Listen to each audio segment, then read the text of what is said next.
This is Thrive Perspectives, an ever-growing discussion about the issues and ideas that shape our lives, with your guide, Dr. Matthew Jacoby. Unlike a conventional history book, the Bible doesn't present events in a strict chronological order. Instead, it weaves together diverse genres, poetry, prophecy, narrative and law, to tell the story of God's interaction with humanity.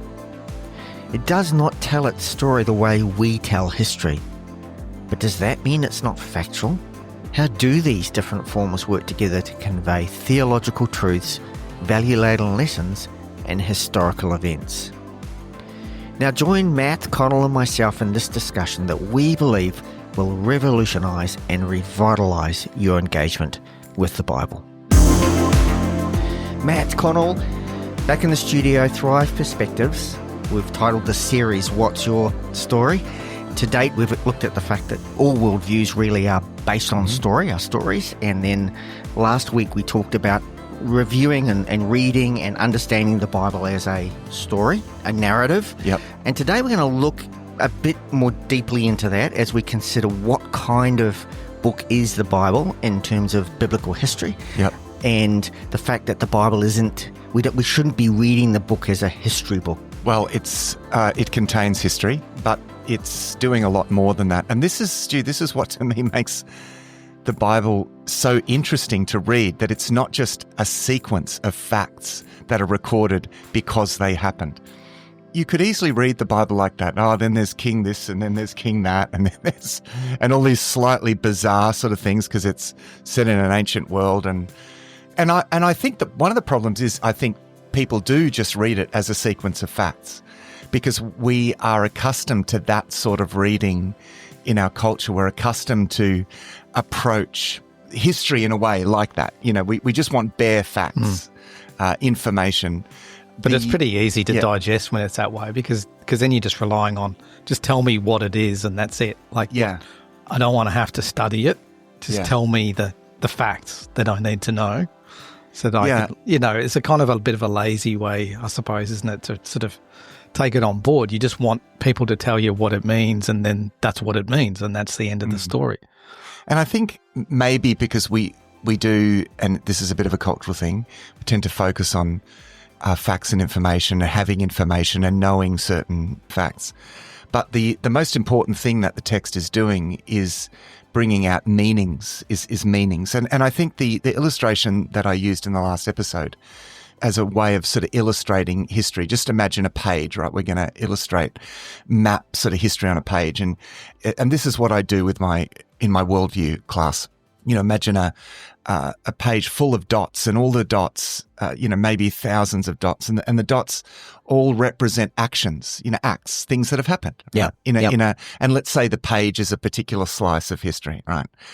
There are so many things. There are so many things happened, so many actions, so many human actions, so many little increments of history. The question is, what do you choose? What do you give? That's the first thing. What do you judge as being most significant out of all of those, actions?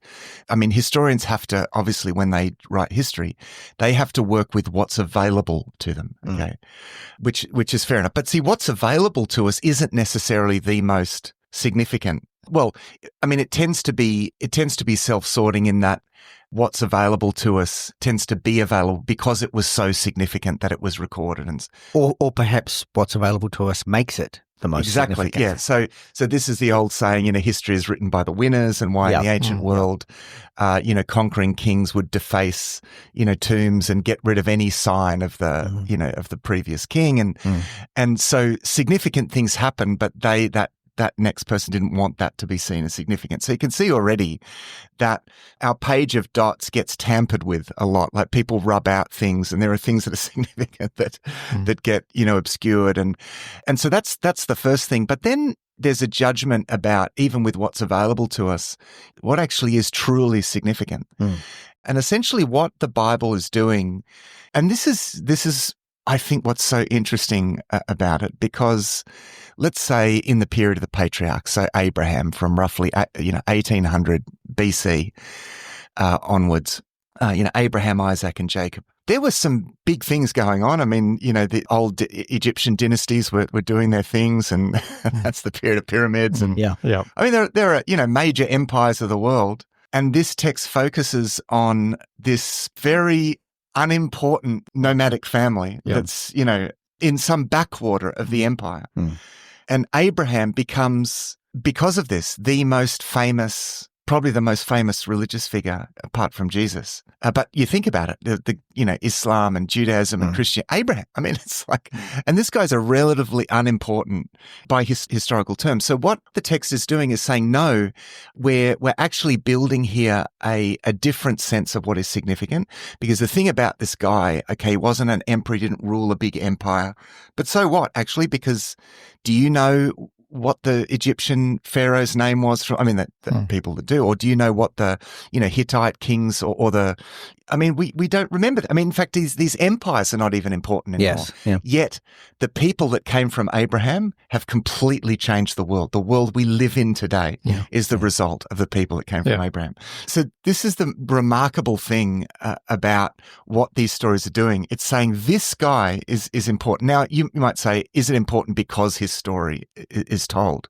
What the Bible is saying and what those stories are saying is that this guy is important because God got involved in his life. Yeah. So I would say, yes, it is because the story was told, but this story was told because from God's point of view, who's using his word, the Bible, to speak to us, he knows this is the most significant thing for everyone, not just this group of people, or this group of people, or this group of people. Exactly. Yeah. And so think all of the activity, I think all of the things that happened in Abraham's life, right? So let's narrow our field of focus. So let's say our page of dots is just Abraham's life. There are lots of things that happened, interactions with, servants and with his wife and different travels. And there's this selection of, there's this sort of, if you imagine a dot to dot, the writer has gone from this dot to that act to that act to that act. So one dot to another. And he's drawn a pattern out of that brings out the full significance. It's like condensing the life of Abraham so that think about, a biography of one single person, right? You've got massive big biographies, right? That sometimes are bigger than our Bibles. And that's just of one life of one person. This is told in a few chapters, the story of Abraham. Yeah.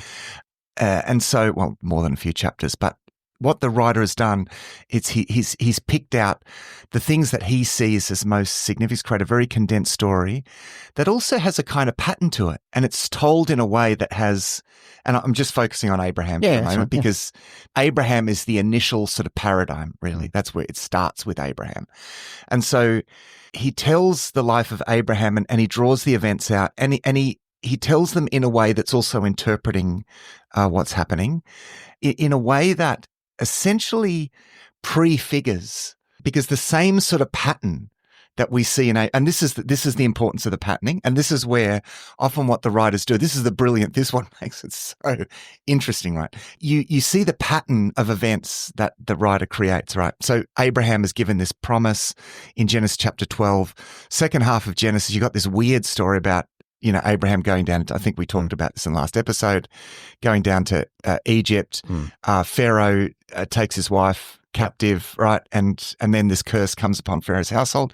Look at that for a narrative paradigm. That's exactly what's going to happen to the Israelites, right? That's the Israelites in Egypt, the curse coming upon the house of Pharaoh, all of that sort of stuff. So that sort of prefigures something that's going to happen. Why? Because God has revealed a purpose, and that purpose has a particular pattern, right? Now, different people respond to that purpose in various ways, but the responses of the covenant people and the people around them do tend to be similar, and they bring out this similar sort of patterns, which means that I read, and one of the things that hopefully will come from anyone listening to this episode is that you will open up your Bible and see so much more than you did before, right? Yeah. What it means is I can read the story of Abraham, and this is the pattern. This is the covenant pattern that's at work in my life, right? I'm interpreting my life in the light of this is a guy that lives like, nearly 4,000 years ago, right? Yeah. And yet I read the story of this guy and I see the pattern of blessing in his life. And then I read the story of Isaac, Jacob, story of Jacob. I mean, that just impacted me so much recently because I thought, this is me. Like this is It's this pattern. This is what the blessing looks like. And, you know, when we struggle or when we go the wrong way, God is still faithful. You know, the blessing is still there. And, you know, and then there's the story of Joseph and I mean, it's remarkable. That's great. I think that raises a couple of questions that I'd like to ask. I mean, this stuff fascinates me. And I do exactly as you said, Matt, like once you start to see all these patterns and prefiguring and things like that, there's different devices, theological devices going on, you do start to read things at a completely different level. Yeah.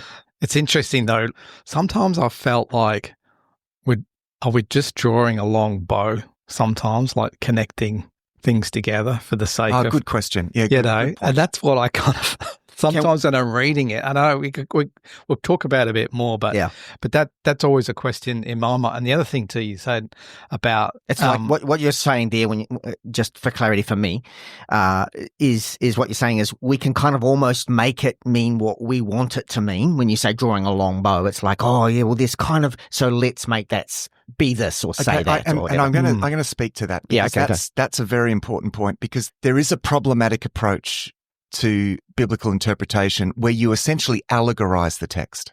You know, it becomes, well, this is what it means, and you sort of read something into it. The important thing about this narrative patterning is that it repeats throughout the whole Bible. It's there in the text, and we know it's there in the text because it does it again and again and again, because it's actually the repetition of the patterns. An example of allegory would be, let me think. Oh, look, let's take a well-known story, the David and Goliath, right? You know, he picks up 5 stones, and those 5, you know, those represent the fivefold ministry of, you know, Ephesians chapter 4. You know, that's what I mean. The fivefold offices. Yeah, so that's allegorizing. That's allegorizing the text, right? But if you look at the story of David and Goliath, to use that example, it has all the same patterns in it, right? It's here is, you know, David is the one that essentially completes the conquest, right? So he's completing what Joshua did. The big issue with the conquest, and the reason why the people didn't want to go into the land, is because there are giants in the land, right? Goliath is one of these giants. Yep. They're not moving forward because there's a giant in the way. And it's this same sort of theme. And then, you know, the fact that the text is so emphatic about what Goliath is wearing, and it's bronze scales, and the word nephesh, which is bronze, is also the word for serpent. You know, it's like, this is the serpent striking the heel and the crushing of the head. This is Genesis 3:15, right?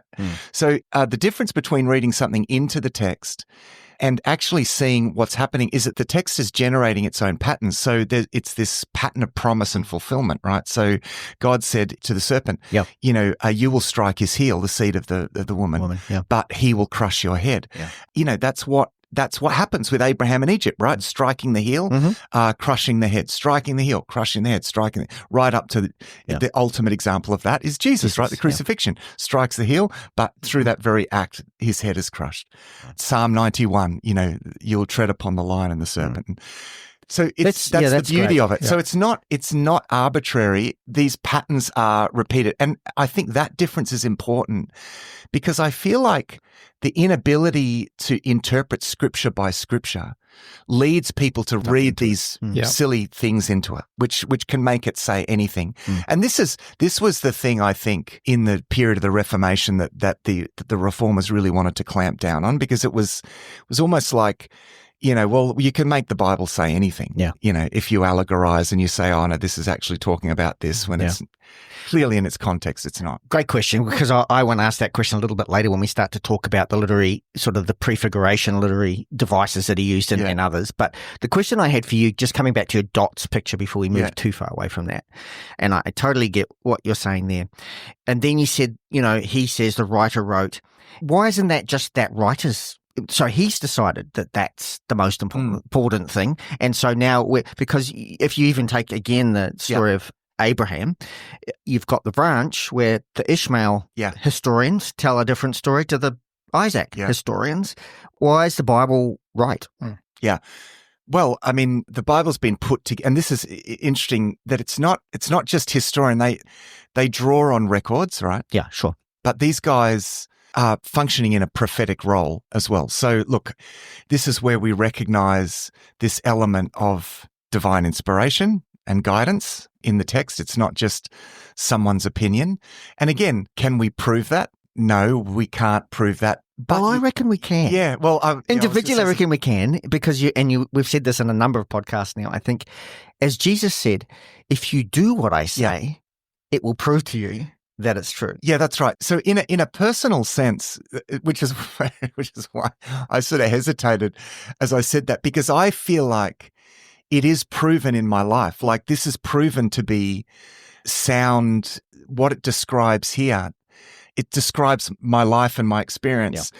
And it's actually pretty remarkable that, because it's got this promise fulfillment structure to it, that this is one of the self-authenticating elements about it, because God says to Abraham, this is what's going to happen. I'm going to make your descendants like the stars in the sky and the sand and the shore. And that was pretty unlikely. Pretty unlikely. Yeah. And then, like Israel in the old, in the Old Testament, I'm going to make an everlasting covenant with you. It's something of a miracle that the Jewish people have even survived. Totally. And why is that? Well, there's a promise of God that is at work there. And it's a promise of grace. It doesn't mean, it's not a promise. We don't, assume that everything they do is right, because it's a promise. It's an unconditional promise on this people. You've got the promise of Jesus that this seed is going to grow into a large tree, and the yeast, this little bit of yeast that represented by these 12 random guys, a bunch of fishermen, and that this is going to spread throughout the earth. You've got to be joking. And change the Roman Empire. And not only change the Roman Empire, but completely in the change immediate the world. Is right? what I mean, yeah. yes. Yeah. So, but it's full of ridiculous ideas. Oh, the predictions are crazy. Jesus, ministers for 3 years, like the most, by all accounts, the most unimportant person. I mean, think of the people that were around in the world in the first century. You've got Herod and Caesar, and you've got these massive empires, and the one that makes the most is this Galilean prophet, with a bunch of fishermen. They are going to change the world. And he says beforehand, you're going to change the world. And he's saying things that are completely counter everything. Yeah. Up until that point, it's like getting out there and saying gravity isn't real and expecting people to take you seriously kind of thing. It's like, seriously. And it's also, I think it's also the difference as well in the way that there are important differences in the way that the stories are told, because it doesn't have a lot of the weird and fanciful sort of stuff like God's being split in half and one part become the land and the sky. It doesn't have a lot of that clearly mythological elements. It is in some ways telling a fairly straightforward story, as much as all the theology and everything is there. It's quite, dare I say, naturalistic in a sense. It doesn't have all of those sort of bizarre elements. And it's also doing things like when the people that it describes, doesn't really happen in the ancient world. If a king has his story recorded, it's going to make that king look amazing. Whereas this is a story that really does not flatter human beings. Yeah. In fact, it does quite the opposite. You would never, ever record a story of a king who committed adultery with and like to his absolute shame of one of his loyal generals, has that guy killed.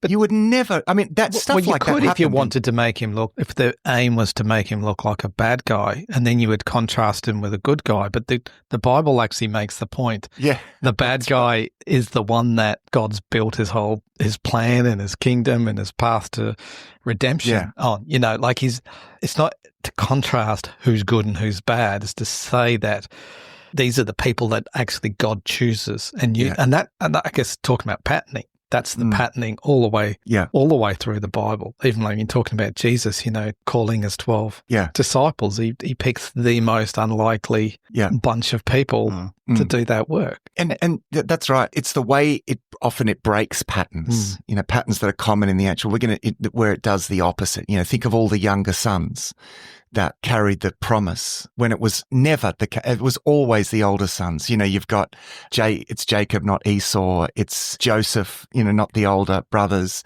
It's David, not the older brothers. It's just this constant. All the things that we think should be the order, and God's going, that's not how it works. Yeah. So that's what's interesting. It's actually revealing a new kingdom. Yeah. An upside down kingdom. Yeah. Yeah. I guess the other thing I think, is it just deliberately reversing everything? But it seems to be really clever because you can see how this works, but it does run counterintuitive to everything that's been in every culture. It runs counterintuitive to what I want to do, even as a human. Which is why it can be hard even for us to interpret, because you think, this is not how things should work. This guy, this is a bad guy. And he gets blessed. Yeah. This is not, and so we scratch our heads. But see, this is the whole point of it. Right? Yeah. This is because we take on the ways of thinking of our culture, just like people in those days did, right?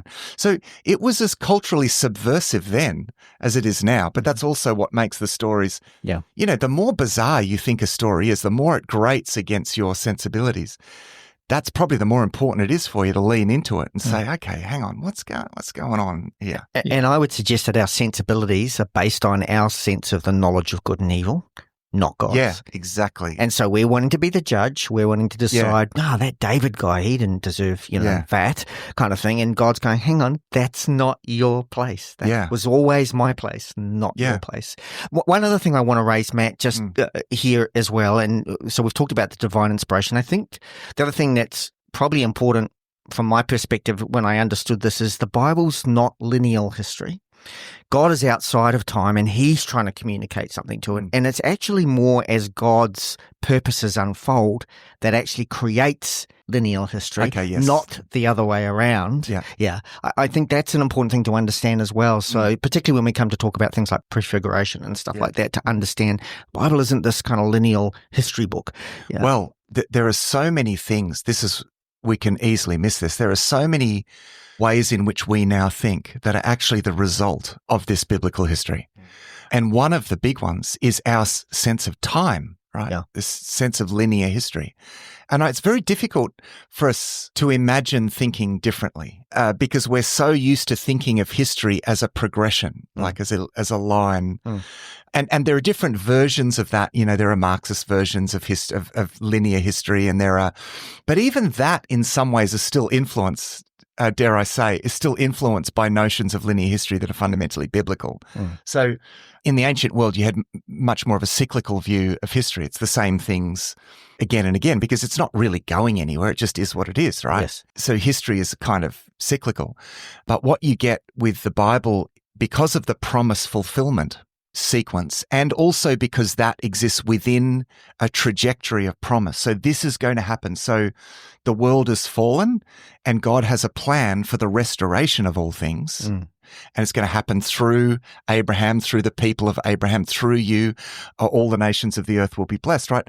So this gradually unfolds. So there's a sense that everything's moving towards something. And that idea of anticipating some kind of progression towards perceived future is characteristically biblical and did not exist there before. So again, very difficult for us to imagine because we just take it for granted. Now, it has been, twisted into different forms, the notions of progress that we have, like the sort of utopian visions, perhaps, that we're going to create technological utopia up there somewhere, even if implicitly we believe this stuff actually because we're conditioned in our culture by the biblical story to expect something better, that there's going to be some kind of redemption up ahead. I mean, it's in the expectation of redemption has been seeded within us. And this is the thing, this is why I think why biblical revelation, it is revelation, is why it takes hold because, and this is one of the senses, Stu, in which I think it doesn't prove it,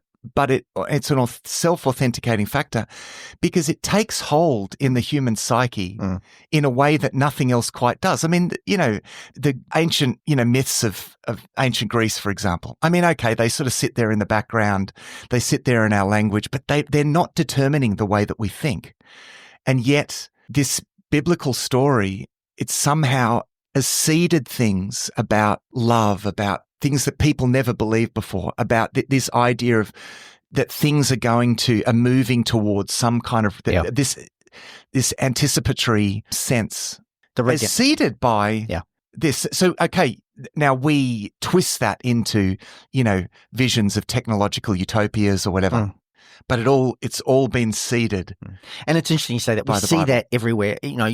Hollywood movies, whatever it is, books, they all have this, the ones we really resonate with all have this sense of redemption. They're all really, I mean, my kids hate it when I say, this is just a parallel of, the gospel message. It's like, Dad, is everything, because Really, everything is doing that. It's taken hold of our culture, and the Bible is the ultimate viral piece of information. Yeah. Like the ultimate viral piece of information. Yeah. I just want to make one other comment and an illustration that helped me hugely with understanding God sitting outside of time and space and us being on this lineal history thing is, if I can just take a couple of minutes just to quickly explain this because it might help people, is imagine you're at a Christmas pageant, like a Christmas on the side of the road, and you're standing waiting for all the different carts to come past with displays and stuff on them. And as they come past, the cart that's Snow White, for instance, the float, Snow White, for instance, is in the future as you see it coming along the street. It's in the present as it's in front of you, and then it's in the past as it goes past, right? And so on and so on. And everyone's waiting for Santa to come. Let's just say at Christmas pageant. But now imagine God's in the helicopter. Yeah. All of that's happening simultaneously. Yeah. All of it's happening simultaneously. But to me, it's happening in this window of time. And so this, as we read the Bible to understand, and this I think helps people understand the prefiguration thing, is because God's trying to, because we think within a lineal history thing, he's trying to, I think, show us what's happening and where things are going and the patterns, as you say, in our lives so that we can recognize them and therefore know that his word is trustworthy. Anyway. That's an interesting point, Stu, actually, because there's this concept of higher time, which actually in our culture, which has flattened reality somewhat, we've lost a sense of this concept of higher time. And what I mean by this is that there are certain events that happened in the past that, in a sense, if you imagine a timeline and imagine like an up squiggle, you know what I mean? Like it's so significant because it crosses into higher time in the sense that it's a connection between heaven and earth in some ways. These are times that are portals between heaven and earth. I mean, it's Jacob building the ladder to heaven. You know, I mean, that the Jacob's ladder in that story is enormously significant, of course, because it's one of those visions that is going to describe essentially what's going to happen from here, right? God is going to have interactions, right? There's a ladder, one on earth, one in heaven, and angels up and down, right? There's going to be these interactions. There are these moments in time where God connects with humans and injects something into our history because essentially it's eternity connecting with time. There's a timelessness about those events. And the ultimate example is think about the cross, the crucifixion. There's a sense in which the crucifixion is always present. It's permanently present. You know, there's a sense that there was always a sense in the ancient church that when they celebrated the Lord's Supper, they were united with all people at all times who ever celebrated that. And in that moment also, you know, we think remembering and we think, oh yeah, that's right. That happened back in the past. But that moment, and this is where this is an element of Catholic theology that gets very misunderstood.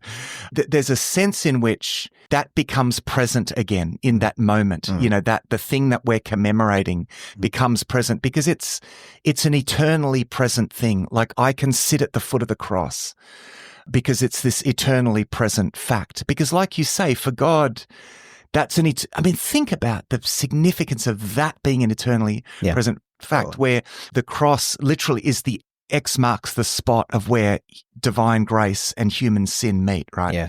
So I can go to that place and inhabit that spot, in which we do when we celebrate communion. So that's when we celebrate communion and things like that. That concept of higher time is a beautiful, beautiful sort of concept. So, you know, it's again, and it comes back to this idea that biblical history is recording these moments. And there are, in some cases, hundreds of years, Stu, between those moments, right? Isn't there? To us. Yeah. Well, yeah, there are. I mean, there are as well. Yeah. But that's the only way we can measure it. Of course, it gets more systematic once you get to, you know, Moses and the story there. But even there, you got like decades that are skipped over of things that happened. And think about the story of the Judges, right? The story of in the book of Judges is classic example of patterning, narrative patterning, right? So you got, you know, the people turn to idols. They're oppressed by the nations associated with the gods that they're worshipping, right? They're oppressed by those, you know, they cry out to God when the oppression is too much and God comes and saves them, and then things go well because God saves them, and then they get comfortable, they turn back to idols, and then they come under oppression, and then they cry out to God and God saves them. Now that happens again and again and again, and right through the book of Judges, right?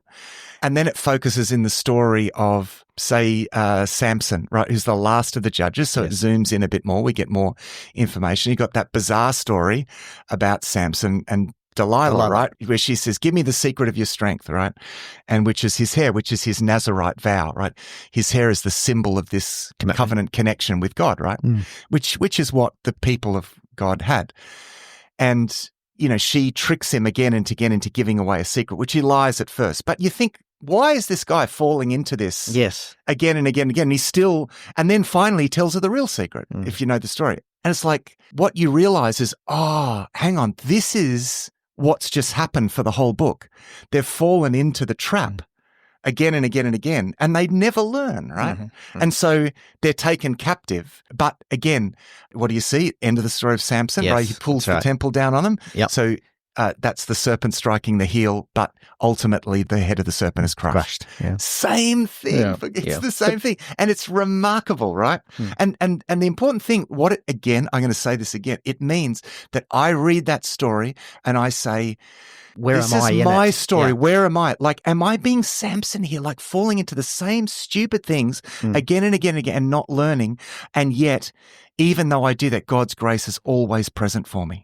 So isn't this part of the reason too for this repetition, that we are slow learners and we need to get things sort of drummed into us over and over again? But I think going back to what you said before about higher time, I mean, these are events in history that are being captured, and we can't just observe them as a story that happened back then, but they are written in such a way, and the repetition and the obvious patterning, reaffirming the same sort of patterns over and over again, means that those stories are meant to live with us now as we go through life. It's not just a collection of facts of what happened to someone or a set of principles to remember, you know, principle one is this, principle two is this, you know, so on.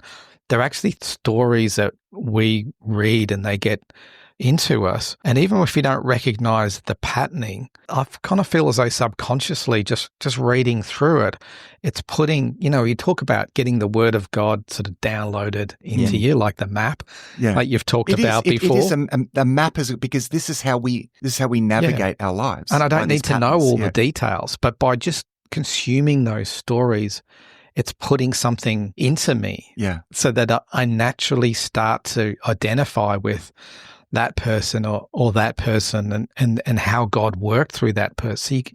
You could list them out as facts, but then I just have to learn all these facts. But by learning all these stories repeated over, the patterns, your brain kind of correlates, probably subconsciously anyway. And so you're actually learning a lot of deep truths about God just by reading and consuming and embodying these stories teaches stuff at a subconscious level. It's not just about momentary inspiration. It's about loading in the maps. Yes. Like I do when I go overseas and I know I'm not going to have internet connectivity, and I do save all the offline maps, right?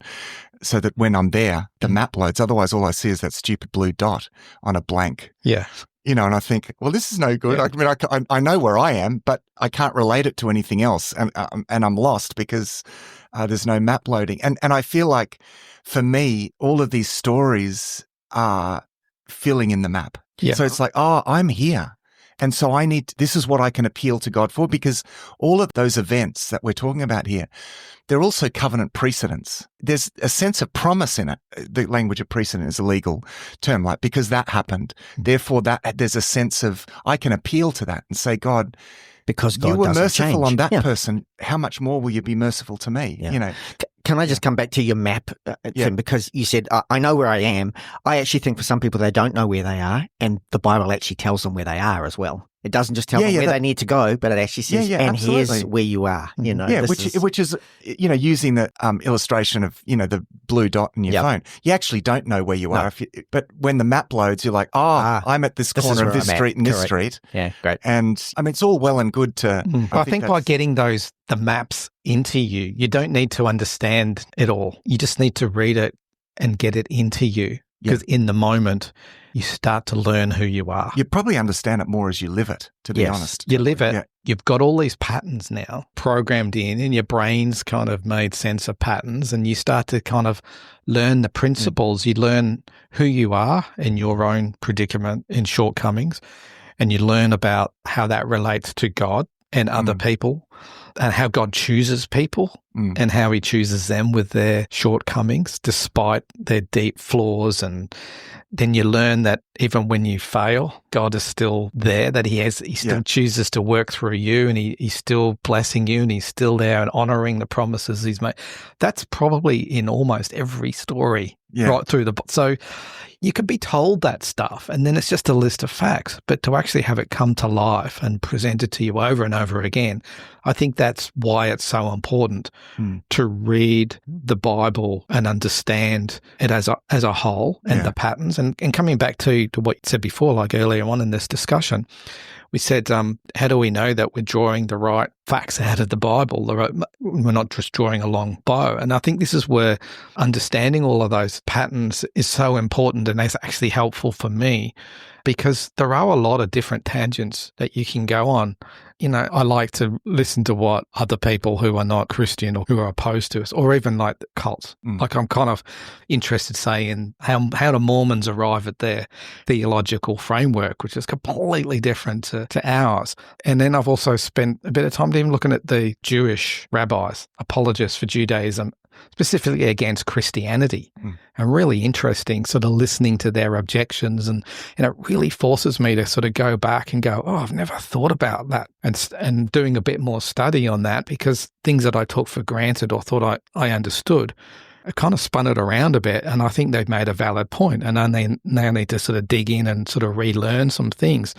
But I think this is where the patterning is really important, because you can throw things in there and you can pull up individual Bible verses that says one thing or takes you in another tangent.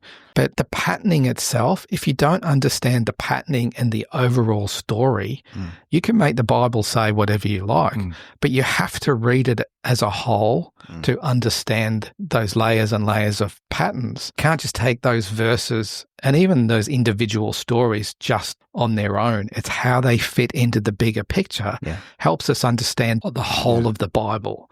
There's a caution in there with it. And it comes back to me, where I actually think I need to read the Bible better that way. It's probably worth making the point. Like, when I read the Bible, it's usually through, say, daily devotions. You know, you read a chapter, or I feel like we need to cue an ad for Thrive. Well, I was just going to say, before you move on to that, because I think it's important, it's one of the reasons, Matt, why we approach Thrive, not from just picking a verse and writing an inspirational ditty, but actually leading people through books of the Bible, through the journey of the Bible. Go on. And so I think this is why that's sort of really important. But the way that I tend to approach it is I just do a devotion each day, and that's about the extent of it. And then, as I said before, it gets me in a little bit deeper study, because I kind of listen to a lot of people who are firing objections against Christianity, and that helps me sort of dig in a bit more to study it. Like, what does this really mean? What are these words really? But I don't think a lot of people do that. I think for most Christians, they're looking at the Bible through the eyes of a daily devotional, which is kind of a little bit of a sort of butterfly around for your daily inspiration. Yeah, and I don't think you're getting the full picture from that. You're just sort of getting, just reading it in little proof texting as well. Yeah. You know, where Christians tend to just pull little proof texts out of various contexts, when actually the message of the Bible is in the sequence, it's in the pattern. I mean, even the letters, say the letters of Paul, which are much more condensed, what we need to remember is that he is drawing out, all the letters of Paul are interpreting the narratives that have come before, culminating, of course, in the personal work and teaching of Christ. I think that's really important. I mean, and you mentioned, like Jewish objections. So one of those is the way that the various quotes from the Old Testament are used in relation to Jesus. Like the young woman will give birth and have a child, and he will be called Emmanuel from Isaiah chapter 7. They said, well, in Isaiah chapter 7, that's not predicting that. But that's not the point. The point is that there's patterns of the way that things work. It's not just about proof texting, because I think we we do fall into proof texting a little bit. And so we think that the New Testament writers are just proof texting in a really dodgy way. But actually, no, they're doing something much more sophisticated. They're dipping into patterns. They're showing how what is happening in the life of Jesus is the fulfillment of certain patterns, right? And so the fulfillment story of, Isaiah chapter 7 and the woman giving birth and that child being this sign that God is with you. It's not a prediction. It's a prefiguration, right? And that's a different sort of thing. And so this is where the patterns all kind of tie. And it's the thing that makes the life of Christ, just makes it impossible for someone just to rock up one day and, fudge this, or just deceive people, because there are so many patterns in the life of Christ that need to be consistent, that needed to be the case. Most of all, of course, throughout the Bible, you have this word fulfillment, promise fulfillment, which is why, for example, the story of David, who's seen in the Old Testament as this very important prefigurement, sort of penultimate anointed king, the one that's pointing forward to the ultimate anointed king, who we identify with Christ, of course. It's why his story in Samuel begins not with his story, but with the story of the miraculous birth narrative of the prophet who anoints him, right? And Luke, when he tells the story of Jesus, he does exactly the same thing. He doesn't begin with Jesus. He begins with the miraculous birth narrative of the prophet who baptizes / anoints Jesus, right? So it's the patterning that's important there. And again, see, when I read that, I think that's the pattern, because I can actually step into that flow of promise fulfillment.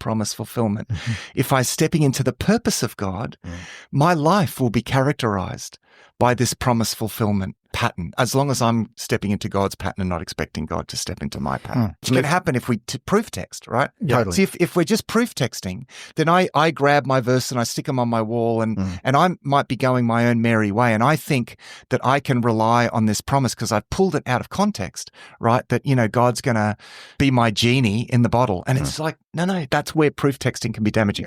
I'm keen to keep moving because I really do want to just work through quickly the sort of the theological devices that the literary devices that are used in Scripture to help unpack some of these things like prefigurement that we've talked about. A couple of things I did want to say. One thing is, it's important in this conversation.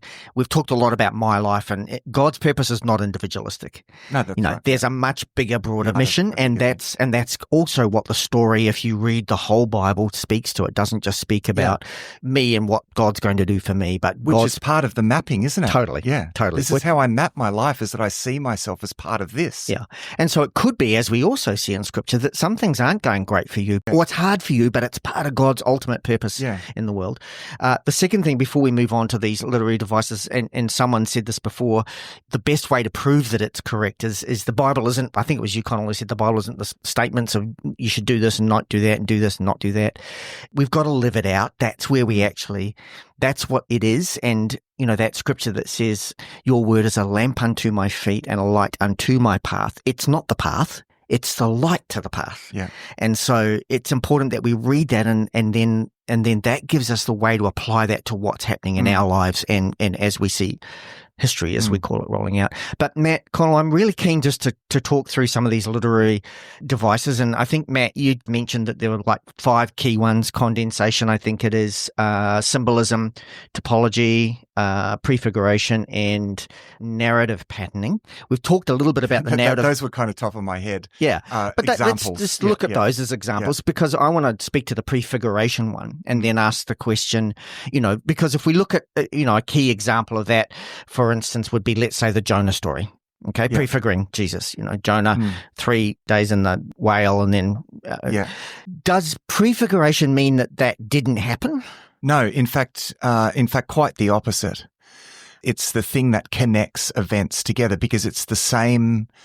So these aren't just it's the same stories pointing the same toward, promise and purpose at work in that situation, which is why these same sort of things happen again and again and again, and it culminates obviously in an ultimate fulfillment. So Okay, so I think that's important, and we've talked about Abraham prefiguring as well. Let me just to add to that too. This is why it is actually important there is an approach to the Bible that says, it's all about the meaning. It doesn't matter. If it happened or not, it doesn't matter. No, I think it does matter because the whole point is that God has done things in history, right? Yeah. God has interacted with human beings. And I think that is unfortunately, very sort of moralistic. Here are these stories and we draw a moral from them, No, actually, there's vital importance in the fact that these things actually happened, right? Now, of course, the stories are told in a way that focuses on the meaning and that condenses some bits and magnifies other bits, right? So if you think, say, the story of Genesis chapter 3, I think it's important that there were particular people that actually sinned. It's not just some generic, sort of in some abstract way, humanity fell away from God. Humanity is an abstraction. Someone did something. Right now, however long Adam and Eve lived before, we don't know how much time transpired, how long they were in the garden. We shouldn't assume just because all the dots, let's go back to our page of dots, just because it focuses just on a few dots on that page out of the thousands of things that actually happened, doesn't mean that other things didn't happen. It just is focusing, right, this happened and then this happened and this and this and this. Now, thousands of other things happened, but those are the significant things. So you're told this story in very condensed terms where certain things are magnified, and even then the story is told in a way that has this interpretive and using symbols that were very meaningful, particularly to people in the ancient world. So yes, it really did happen, but it's told in this that's what I mean by condensation, because imagine a page with thousands of dots. It picks 20 dots and puts them together in a certain pattern. Because if it didn't do that, you'd have to wade through too much detail. Well, that would be unimportant because there is a point that it is trying to make. Yeah, so you've got there's no point in wading through a lot of extra data. It needs to be condensed. Genesis 1 to 11, is very, very condensed. It's the ultimate sort of condensation. But that even increases. You think about the creation narrative in Genesis chapter 1. That actually happened. I think God declared and spoke, and I think that happened. But it's told in that's the ultimate condensation, because there are like millions and billions of dots going on there potentially, but it was God spoke and it was, and clearly the text is it's the ultimate, and we've been talking about this in our Thrive Deeper episode. Yes, just the remarkable patterning in that text. Yeah, and if all the dots were there, you wouldn't see that, and so it's drawn out all the dots and just focus on these dots, and it's even ordered them in a certain significant way in order to bring out a certain pattern that's going to say something about the history to follow. Other things that God uses, symbolism, a great example of that is the lamb and the Passover when the Jews were being, essentially rescued from Egypt. What does God do? He gets them to sacrifice a lamb and paint it over the door. Of course, that is a symbol of what Christ is ultimately going to do. Parting of the sea is something that really happened, but it's also a symbol. It becomes a symbol because, and again, this works more in an ancient world than it does in ours, because in those times, everything had a sort of symbolic value as well. You've got to think of it. It's difficult for us to inhabit that world, but for them, the ocean represented the forces of death and chaos, right? So to part the ocean and to walk through where there's walls of water to the left and the right, when we read that, we think it's breaking natural laws of nature, because that's how we think, right? But that's not the way that they thought. No, this is God is holding back the forces of death and chaos to make a way for his people. And so there's symbolic significance to that miracle. It's the same with the miracles of Jesus. They're not just... but they're not... I guess the point I'm trying to get clarity here on is... It's not just there, like we would say the sun comes up. Well, the sun doesn't come up at all. So they're not just writing something, it's because they know that's going to say something to... This actually happened, but God's made it happen that way because he knows how that's going to speak to them. Yeah, that's right. About the chaos, exactly. Not the other way around. Exactly. So, and again, God is a speaking... This is primary theme in the Bible, and God said. Yes. Now, God speaks, he's always communicating. He's also communicating through what he does. And so the miracles of Jesus in John's gospel, in all the gospels, they're seen as signs. John specifically refers to them as signs. So they're not just tricks, to impress people. They're actually theological. This is saying when he heals the blind man, this is what this means. This has a meaning. He's saying something way more than just healing this is the a blind symbol man. of the fact that I've come to take away your spiritual blindness. Yes. Those connections are made very explicitly in John's gospel, which help us to interpret the other gospels and recognize, there's a theological importance to every single thing that Jesus chose to do. There were lots of blind men in Israel at the time, but that's, there's this particular sequence of events and the way that this happened and the controversy that caused. Yes. It's all part of God's ultimate purpose. That draws out this meaning. Perhaps as we look to wrap up, Matt, I think it's important to come back to this sort of dots picture again that you spoke to at the beginning. And unless people are thinking, so really the Bible's just picked out what was convenient to pick out, we're saying, no, first of all, understand. Not because it was convenient. Well, because they wanted to tell a particular story.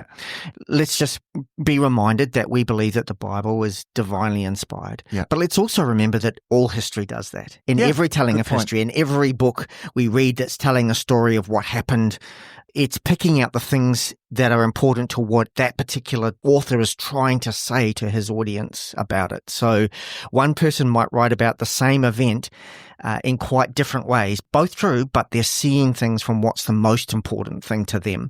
And from God, this is God's word.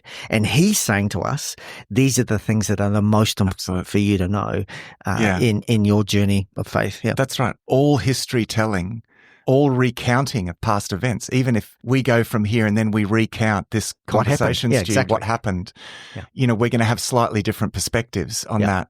So, I think it's true, that quote from Nietzsche, there are no facts, just interpretations.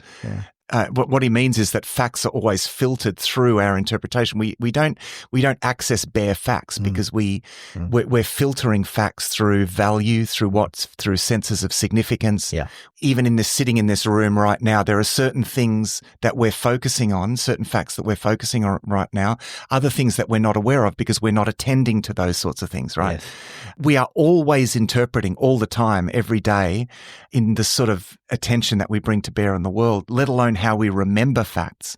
And biblical history writers, they worked with lots of different records and memories, but they're creating a picture out of that in terms of what is truly significant. And this is where the Bible is the truth, in the sense, not that it's unlike other things, it's not an interpretation. No, it's the true interpretation. It's not just about the facts. Truth is bigger than just the facts. Truth is the right interpretation of the facts. And I think, Stu, this is important because we need to do the same thing in our lives. We need to interpret moments, and it's the ability for me to interpret opportunities and moments and do so in a way that's informed by the Bible. So for me, the skill of learning to interpret the Bible also cultivates in me the skill to interpret my life. Okay, so in any situation, I'm interpreting what's going on here. This is just an inconvenience. This is just, actually, this is an opportunity here to exercise faith. This is an opportunity to focus on what God wants, to love this person. It's about interpreting the moments that we're in, because if you bring another story to bear, the wrong kind of story, and a life is all about, it's my individualistic pursuits of, lifestyle, then this moment is just an inconvenience, or that person is just an obstacle, so it all depends on what story you think you're in. And so for me, interpreting the Bible provides us with the skill of interpreting life. Thanks for joining us for this episode of Thrive Perspectives. We've been discussing the importance of reading God's Word as a larger narrative rather than snippets of inspiration. This is why Matt writes the Thrive Bible Reading Guide in a way that takes us systematically through the Bible, book by book, rather than a devotional thought for the day, so that we can see the Bible as a complete narrative, an unfolding story of God's interaction and relationship with us, his children.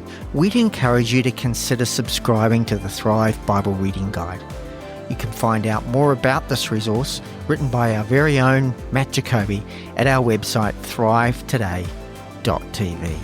Also, in the notes with this episode of the podcast, we'll provide a link to the Bible Project, another amazing resource that helps us see the Bible as the one unfolding story of God and his children.